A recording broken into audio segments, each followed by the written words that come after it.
नमस्कार दोस्तों, स्वागत है आपका बिहार सुप्रभात न्यूज चैनल में। आज है तारीख 19 जून 2024 दिन बुधवार। तो चलिए देखते हैं आज के बिहार की मुख्य व ताज़ा खबरें। इससे पहले हमें कमेंट में जरूर बताएं कि आप न्यूज़ को किस जिले या शहर से देख रहे हैं, और अगर आपको न्यूज़ पसंद आए तो वीडियो को लाइक और चैनल को सब्सक्राइब जरूर करें।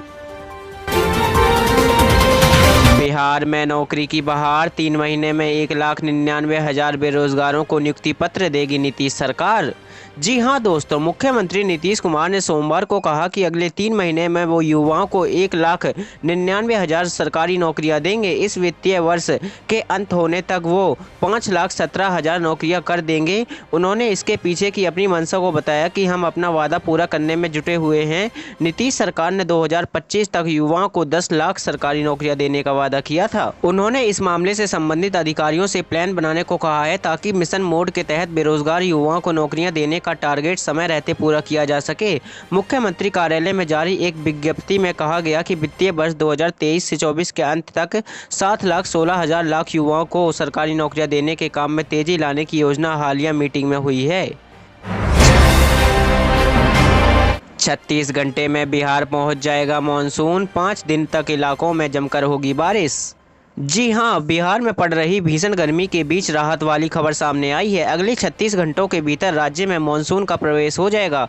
20 जून से पहले यानी 19 जून की रात को ही पूर्णिया के रास्ते मानसून का बिहार में आगमन होगा। मानसून आने के बाद 4 से 5 दिनों में सीमांचल क्षेत्र में जमकर बारिश होने के आसार हैं। शुरुआती मानसून से बाढ़ आने की आशंका भी है। दक्षिणी पश्चिमी मानसून की टर्फ लाइन बिहार और बंगाल के बीच है। मौसम वैज्ञानिकों का पूर्वानुमान है कि 19 जून की रात में मानसून पश्चिमी बंगाल से बिहार की ओर बढ़ जाएगा। किशनगंज और पूर्णिया के रास्ते इसका राज्य में आगमन होगा। 20 जून से सीमांचल और आसपास के क्षेत्रों में मानसून बारिश शुरू हो जाएगी। वहीं 22 जून को सबसे ज्यादा झमाझम बारिश होने की संभावना जताई जा रही है।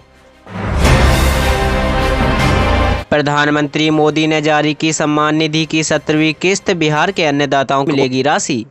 बिहार के 76,12,995 किसानों को बुधवार को 1,500 करोड़ रुपए मिलेंगे। किसान सम्मान निधि की 17वीं किस्त की यह राशि उनके बैंक खाते में भेजी जाएगी। प्रदेश के कृषि मंत्री मंगल पांडे ने मंगलवार को इसकी जानकारी दी। उन्होंने बताया कि रैयत कृषकों को एक निश्चित आय के लिए प्रधान किसान योजना की शुरुआत 1 दिसंबर 2018 को हुई थी। कृषि मंत्री ने कहा कि इस योजना का उद्देश्य अच्छी उपज प्राप्त करने हेतु किसानों को विभिन्न आवश्यक उत्पादन क्रय करने में वित्तीय सहायता प्रदान करना है।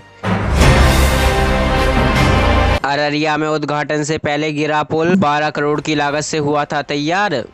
जी हां दोस्तों, अररिया के सिकटी में बकरी नदी पर बना पुल मंगलवार को गिरकर ध्वस्त हो गया। बताया जाता है कि बकरा नदी पर बने इस पुल का उद्घाटन किया जाना था, लेकिन इससे ही पहले करोड़ों की लागत से बना हुआ ये पुल धड़ाम से गिर गया। सिकटी प्रखंड क्षेत्र के पड़रिया घाट पर पुल का निर्माण किया गया था।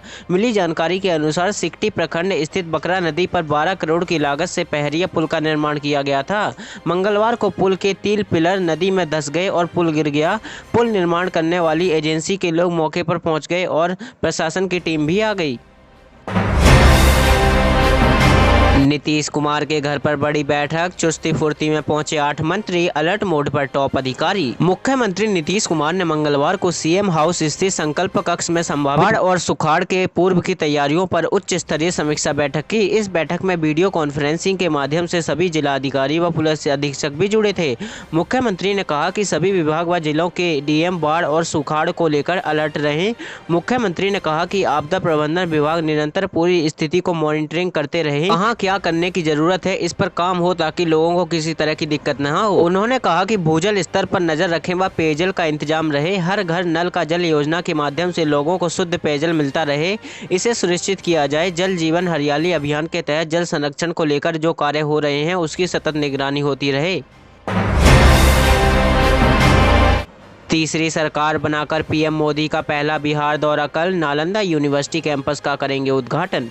जी हां दोस्तों, नालंदा विश्वविद्यालय बिहार का मशहूर ऐतिहासिक विश्वविद्यालय है। यहां तकरीबन 1600 साल पहले देश दुनिया के लोग शिक्षा लेने के लिए आते थे। साल 216 में नालंदा को यूनाइटेड नेशन ने विश्व धरोहर स्थल घोषित किया था। प्रधानमंत्री नरेंद्र मोदी कल यानी 19 जून को सुबह 9:45 पर नालंदा के खंडरों का दौरा करेंगे, जिसके बाद विश्वविद्यालय परिसर का औपचारिक उद्घाटन करेंगे। यह विश्वविद्यालय भारत और पूर्वी एशिया शिखर सम्मेलन देशों के बीच हुए सहयोग के तहत विकसित किया गया है।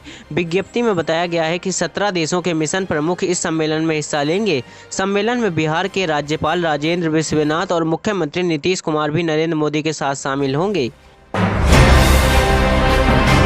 तेजस्वी बोले, नीतीश कहते थे 10 लाख नौकरी असंभव, पैसा कहां से लाएगा, हमने कर दिखाया। बिहार में एक बार फिर से क्रेडिट पॉलिटिक्स तेज हो गई है। एक तरफ नीतीश सरकार ने एक साल में 5 लाख से ज़्यादा सरकारी नौकरी और 11 लाख रोजगार देने का मिशन मोड को काम करने का विभाग को आदेश दिया है, तो वहीं दूसरी तरफ नेता प्रतिपक्ष पूर्व डिप्टी सीएम तेजस्वी यादव ने एक बार फिर से 17 महीनों में 5 लाख से ज़्यादा सरकारी नौकरी देने की बात कही है। तेजस्वी यादव ने एक्स पर पोस्ट करते हुए लिखा है कि हमने 17 महीनों के अल्प कार्यकाल में 5 लाख से अधिक सरकारी नौकरियाँ दी। इसी दौरान 3 लाख सरकारी नौकरियाँ प्रक्रियाधीन करवाई, जो आचार संहिता चलते कुछ महीनों से रुकी थी। हमारे हटते ही पूर्व निर्धारित तीसरे चरण में 1 लाख शिक्षकों की भर्ती परीक्षा का पेपर लीक होने की वजह से वह रद्द हो गई थी। चूंकि अब लोकसभा चुनाव पूर्ण हो चुके, पहले से प्रक्रियाधीन 3 लाख नौकरियों के अलावा सरकार हमारी सरकार के निर्णय अनुसार सभी विभागों की बाकी रिक्तियों पर यथाशीघ्र बहाली प्रक्रिया शुरू नियुक्तियां कराए। बिहार की 173 विधानसभा सीटों पर एनडीए ने इंडिया को पछाड़ा। 14 लोकसभा में आरजेडी, कांग्रेस लेफ्ट 0। बिहार में लोकसभा 2024 में भले ही इंडिया गठबंधन यानी महागठबंधन की सीटें और वोट प्रतिशत में बढ़ोतरी हुई हो, मगर विधानसभा प्रदर्शन में एनडीए ने उसे काफ़ी पीछे छोड़ दिया है। लोकसभा चुनाव में पड़े मतों के विधानसभा अनुसार विश्लेषण से स्पष्ट है कि एनडीए को 173 विधानसभा क्षेत्रों में बढ़त मिली है। दूसरी तरफ महागठबंधन ने 63 विधानसभा क्षेत्रों में ही बढ़त बनाई है। यहाँ तक कि बिहार के 40 में से 14 लोकसभा क्षेत्र ऐसे हैं जहाँ आरजेडी, कांग्रेस और लेफ्ट का स्कोर 0 रहा, यानी कि इस लोकसभा की एक भी विधानसभा सीट पर इंडिया गठबंधन बढ़त नहीं बना पाया है। सबसे गरीब मांझी, अमीर वीणा, कुमाऊं रविशंकर बिहार के 38 सांसद हैं करोड़पति, सबकी संपत्ति जानिए। बिहार से विधानसभा चुनाव जीतकर संसद पहुंचे 40 सांसदों में घोषित संपत्ति के लिहाज में सबसे अमीर एमपी वीणा सिंह हैं, जबकि सबसे गरीब सांसद पूर्व मुख्यमंत्री जीतन राम मांझी हैं। कुमाऊं के मामले में पटना साहिब के सांसद रविशंकर प्रसाद सबसे आगे हैं। चुनाव में राजनीतिक दल और उम्मीदवारों की संपत्ति क्राइम पर नजर रखने वाली एसोसिएशन फॉर डेमोक्रेटिक रिफॉर्म्स ने नामांकन के शपथ पत्रों से रिपोर्ट पेश की है। रिपोर्ट के मुताबिक वैशाली सांसद वीणा सबसे बड़ी कर्जदार है। 40 में एक सांसद साक्षर, एक 8वीं और 3 10वीं और 12वीं पास हैं। 50 साल से कम उम्र के 9 और 50 साल से ऊपर के 31 सांसद हैं। पटना एयरपोर्ट को बम से उड़ाने की धमकी, बढ़ाई गई सुरक्षा, सघन जांच हुई शुरू। इस वक्त पटना एयरपोर्ट से जुड़ी खबर सामने आ रही है। दरअसल पटना एयरपोर्ट सहित देश के 40 एयरपोर्ट को बम से उड़ाने की धमकी दी गई है।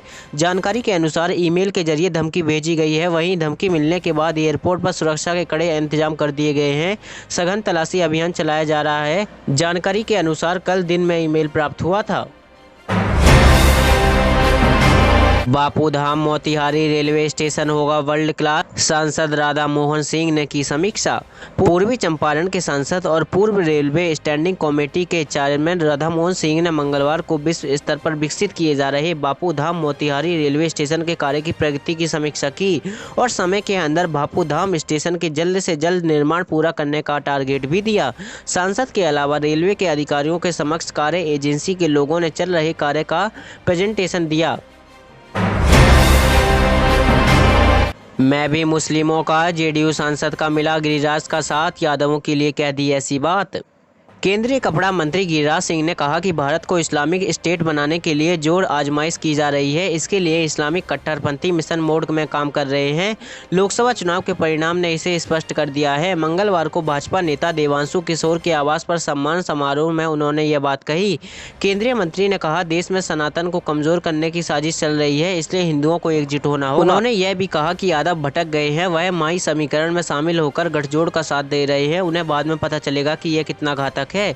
उन्होंने सीतामढ़ी सांसद देवेश चंद्र ठाकुर के उस बयान का समर्थन किया जिसमें उन्होंने कहा था कि वह मुस्लिम और यादवों का व्यक्तिगत काम नहीं करेंगे। गिरिराज सिंह ने कहा कि वह भी मुस्लिमों का काम नहीं करेंगे। नीतीश कुमार के बेटे निशांत की होगी राजनीति में एंट्री, सीएम के खास मंत्री ने कर दिया सब क्लियर। बिहार में अटकलें लगाई जा रही हैं। वंशवाद की खिलाफत करने वाले मुख्यमंत्री नीतीश कुमार के इकलौते बेटे सक्रिय राजनीति में आ सकते हैं। निशांत कुमार आमतौर पर सार्वजनिक रूप से नजर नहीं आते, उन्हें बेहद कम अवसरों पर सार्वजनिक तौर पर पिता नीतीश कुमार के साथ देखा गया है। इधर पिछले हफ्तों में कुछ ऐसी अटकलें लगाई जा रही हैं कि 73 वर्षीय नीतीश कुमार पार्टी के अंदर उठ रही मांगों पर सहमत हो सकते हैं। इसके बाद निशांत औपचारिक रूप से जेडीयू में शामिल हो जाएंगे। जेडीयू के पास दूसरे पंक्ति का नेतृत्व नहीं है जो सुप्रीमो नीतीश कुमार के इस्तीफे के बाद उनकी जगह ले सके। तो ये थे आज के मुख्य और बड़ी खबरें। अगर आपको न्यूज़ पसंद आई हो तो वीडियो को लाइक और चैनल को सब्सक्राइब जरूर करें। धन्यवाद।